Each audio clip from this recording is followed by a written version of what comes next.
Ajithkumar custody டெத்துக்கு எதிராக போராட்டம் நடத்தணும்னு நாம் தமிழர் கட்சியினர் அனுமதி கேட்டிருந்தாங்க. ஆனா அந்த சமயத்துல கோவில் திருவிழா நடக்க இருப்பதனால அனுமதிக்கு தடை விதித்து உத்தரவிட்டு இருந்தாங்க நீதிமன்றம். இதனால ரொம்ப அப்செட் ஆன சீமான் அவர்கள் நான் தடைய மீறி போராட்டம் பண்ணுவேன்னு ஆவேசமா பேசினாரு. இதுக்கு நீதிமன்றம் தடைய மீறி போராட்டம் பண்ணுவேன்னு சொல்றது அரசியல் கட்சிக்கு அழகு இல்லைன்னு கண்டனம் தெரிவிச்சிருந்தாங்க. நீங்க என் போராட்டத்துக்கு வேணா தடைய விதிக்கலாம், ஆனா என் பேச்சுக்கு தடை விதிக்க முடியாதுன்னு கொந்தளிச்சு பேசியிருக்காரு சீமான் அவர்கள். ஸ்டாலின் ஆட்சி தோத்துட்டாங்க, அவங்க பதவியை விட்டு விலகணும்னு ஸ்டாலினும் எடப்பாடியும் ஒண்ணுதான்னு ரொம்ப தாக்கி பேசியிருக்காரு சீமான் அவர்கள். அப்படி என்ன பேசியிருக்காரு, இந்த வழக்க சிபிஐக்கு மாத்துனது சரியா தப்பா அப்படின்றத இந்த வீடியோல முழுசா பார்க்கலாம். Welcome to the grey. நான் உங்கள் மதுமிதா.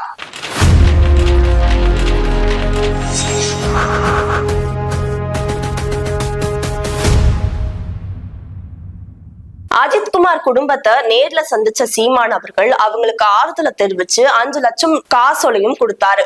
அதுக்கப்புறம் யார் வேணாலும் என் தம்பி கொலைய மறக்கலாம், ஆனா நான் மறக்க மாட்டேன்னு கொதிச்சு எழுந்திருக்காரு. இந்த கேஸ எதுக்காக சிபிஐக்கு மாத்தணும், இதுலதான் குற்றவாளிகள் யாருன்னு நல்லா தெரியுதே.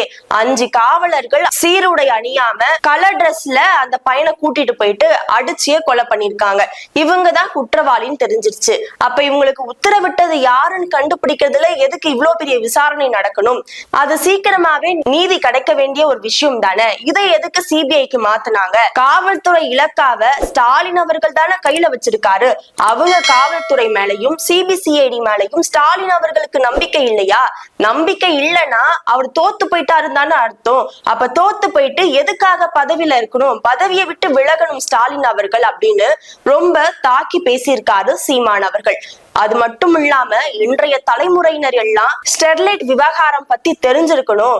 ஏன்னா மக்களே அவங்க பிரச்சனைக்காக மக்கள் பேரணியா போய் மாவட்ட ஆட்சியர்கிட்ட மனு கொடுக்கறதுக்காக போயிருக்காங்க.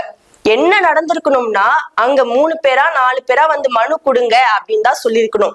அதை விட்டுட்டு அங்க கலவரம் நடக்கணும்னு இவங்க எப்படி கணிச்சாங்க?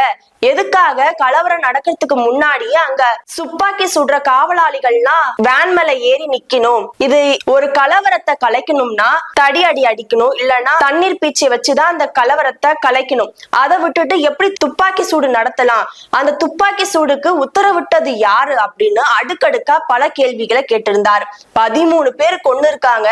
திமுக ஆட்சிக்கு வந்த உடனே இந்த ஸ்டெர்லைட் விவகாரத்துக்கு நீதி வழங்கப்படும்னு சொன்னாங்களே, இப்ப வரைக்கும் ஒன்னும் நடக்கலையே. 4.5 வருஷம் ஆயிடுச்சு. இன்னும் 6 மாசத்துல தேர்தலே வரப்போகுது. இப்ப வரைக்கும் இந்த ஸ்டெர்லைட் விவகாரத்துக்கு நீதி கிடைக்கல. எந்த ஒரு அரசியல் கட்சி தலைவரும் பண்ணாதத நான் பண்ணிருக்கேன். இந்த விவகாரத்துக்கு 3 மணி நேரம் சாட்சி கொடுத்திருக்கேன். அதுவும் நீதிபதி அருணா ஜெகதீசன் அவர்கள் முன்னாடி நான் சாட்சி கொடுத்திருக்கேன். அவங்களும் ஆய்வறிக்கையை சமர்ப்பித்தாங்க. அப்பையும் இப்ப வரைக்கும் நடவடிக்கை எடுக்காம தான் இருக்காங்க. இப்படியே போயிட்டு இருந்தா என்ன நீதி கிடைக்கும் அப்படின்னு எல்லா வழக்குகளையும் தொடர்பு படுத்தி பேசியிருக்காரு சீமான் அவர்கள். இதே மாதிரிதான் கொடநாடு கொலை வழக்கிலையும் இன்னும் நீதி கிடைக்கல. ஒரு முதலமைச்சர் வாழ்ந்த வீடு 800 ஏக்கர் இருக்கு. அங்க எப்படி கரெக்டா 1 மணி நேரத்துல கரண்ட் போகணும்? 5 பேர் கொலை பண்ணிருக்காங்க. அதுக்கும் எப்படி இது வரைக்கும் திமுக அரசு நீதி வாங்கி தரேன்னு சொன்னாங்க? அதுவும் பண்ணாம தானே இருக்காங்க. இதுல இருந்து என்ன தெரியுதுன்னா, திருடனுக்கு திருடன் பாதுகாப்புன்ற மாதிரி அதிமுகவும் திமுகவும் ரொம்ப மியூச்சுவல் அண்டர்ஸ்டாண்டிங்ல இருக்காங்க. 500 கோடி 1000 கோடி வாங்கிட்டு மக்களை ஏமாத்திட்டு தான் இருக்காங்க. 2 பேரும் ஒண்ணுதான். இப்ப இபிஎஸ் அவர்கள் அஜித் கொலையை பத்தி கேக்குறாரு. இவங்களா கேட்கறதுக்கே அவங்களுக்கு தகுதி கிடையாது. ஏன்னா ஸ்டாலின் இபிஎஸ் 2 பேருமே கொலைக்காரங்க தான் அப்படின்னு ரொம்ப கடுமையான விமர்சனத்தை முன் வச்சிருக்காரு சீமான் அவர்கள். இப்ப திடீர்னு மானம் காப்போம், மொழி காப்போம், மண் காப்போம், ஓரணில வாங்கன்னு கூப்பிட்டு இருக்காரு ஸ்டாலின் அவர்கள். இத்தனை நாளா என்ன பண்ணிட்டு இருந்தாரு? இவரே மண்ணை துருட்டிட்டு இருந்தாரு, மண்ணை கொள்ளை அடிச்சுட்டு இருந்தாரு. இப்ப என்ன ஓரணில வாங்கன்னு சொல்றாரு? இதெல்லாம் ஒரு மானகெட்ட பொழப்பு அப்படின்னு ஸ்டாலின் அவர்களை ரொம்ப கடுமையா பேசியிருக்காரு சீமான் அவர்கள். இதே மாதிரி எதுக்காக இன்னும் நிக்கிதாவை கைது பண்ணாம இருக்காங்க? நிக்கிதா மேல ஒவ்வொரு ஸ்டேஷன்லயும் புகார்களா வந்து குவிஞ்சிட்டு இருக்கு. இன்னும் எதுக்காக நிக்கிதாவை அரெஸ்ட் பண்ணல?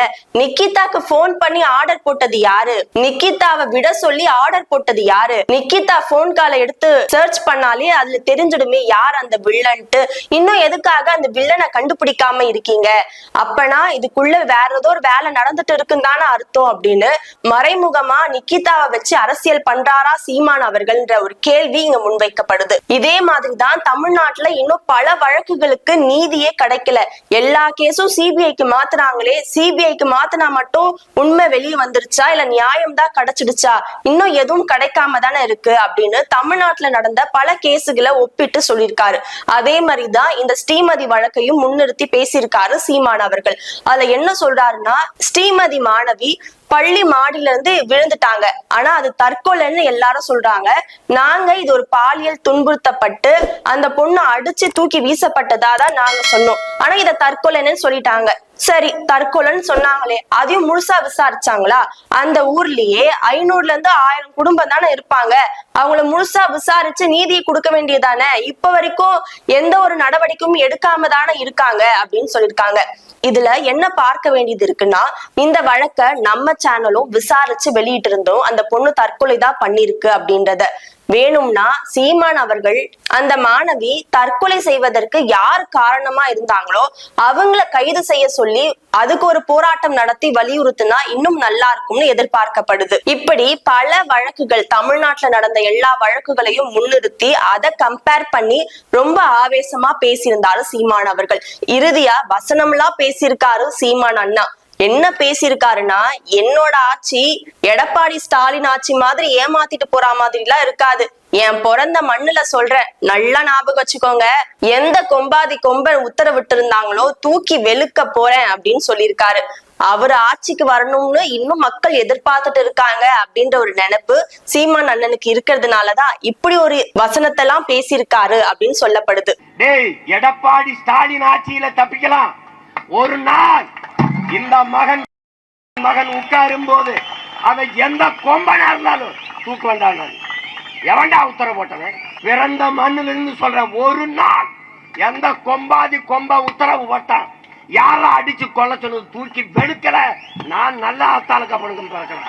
இப்படி திமுக அதிமுக ரெண்டு கட்சிகளும் ஒரே மாதிரி தான் இருக்கு. இந்த வழக்குல நீதி கிடைக்கல. அஜித்குமார் தம்பிக்கு வேலை கொடுத்திருக்காங்க, அந்த வேலையும் 80 கிலோமீட்டர் தூரத்துல கொடுத்திருக்காங்க. எதுக்கு அந்த வேலை கொடுக்கணும்? அது ஒரு வேண்டாத வேலை தான்.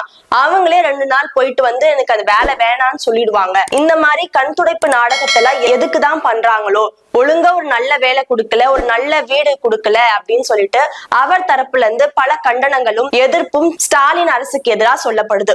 இங்க என்ன பார்க்க வேண்டியது இருக்குன்னா, தமிழ்நாட்டுல ஆளுங்கட்சி என்ன பண்ணாலும் அதுக்கு எதிர்குரல் கொடுக்கிறது தான் எதிர்கட்சிகளோட வேலை.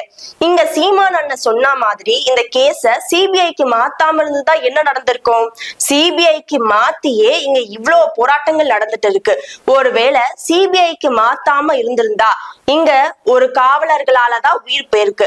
அப்படிப்பட்ட காவலர்களையே வச்சு விசாரிச்சா அவங்க இந்த கேஸ்ல உண்மையை கொண்டு வர மாட்டாங்க, தீர விசாரிக்க மாட்டாங்க, அவங்க மேல களங்கம் வரும்ன்றதுக்காக இந்த கேஸ திசை திருப்பிடுவாங்க அப்படின்னு எல்லா கட்சிகளும் அப்பயும் போராட்டம் தானே பண்ணிருப்பாங்க. இதனாலதான் திமுக அரசு இந்த இடத்துல ரொம்ப ஸ்மார்ட் மூவா கையாண்டு இருக்காங்க அப்படின்னு சொல்லப்படுது. ஏன்னா இதை இன்னும் பெருசாக்காம சிபிஐக்கு மாத்திட்டும் அவங்க விசாரிப்பாங்கன்னு இந்த பிரச்சனையில இருந்து அழகா இந்த பிரச்சனையை அவங்க முடிச்சு விட்டாங்க. அப்படி இருந்தும் இன்னும் போராட்டம் முடியல. இப்ப இது சிபிஐக்கு மாத்தினது சரியா தவறா அப்படின்ற ஒரு கேள்வியே முன்வைக்கப்படுது. சிபிஐக்கு மாறாம இருந்திருந்தா இங்க நிறைய பிரச்சனைகள் தான் நடந்திருக்கும்ன்றதுதான் நிதர்சன உண்மை. அதனால சிபிஐக்கு மாத்தினது நல்லதுன்னு தான் ஒரு தரப்பினர் சொல்லிட்டு இருக்காங்க. இதுல இன்னும் கவனிக்க கூடியது என்னன்னா, இது வெறும் சிபிஐக்கு மட்டும் மாத்தல, இந்த சிபிஐ நீதிமன்றம் மேல் பார்வையில தான் சிபிஐ விசாரிக்கணும்னு உத்தரவிடப்பட்டிருக்கு. சிபிஐ என்ன ஆக்ஷன் எடுத்தாலும் அத நீதிமன்றம் கண்காணிப்புல தான் நடந்துட்டு இருக்கு. அதனால கண்டிப்பா இதுல எந்த ஒரு தவறும் நடப்பதற்கான வாய்ப்பு இல்ல அப்படின்னு சொல்லப்படுது. இது வெறும் சிபிஐக்கு மாத்தல, நீதிமன்றத்தோட மேல் பார்வையில தான் சிபிஐக்கு மாற்றப்பட்டிருக்குன்றதுதான் இந்த வழக்குல பார்க்க வேண்டிய ஒரு சிறப்பு விஷயமா பார்க்கப்படுது. இது போன்ற மேலும் சுவாரஸ்யமான அரசியல் தகவல்களோடு சந்திக்கின்றேன். நன்றி.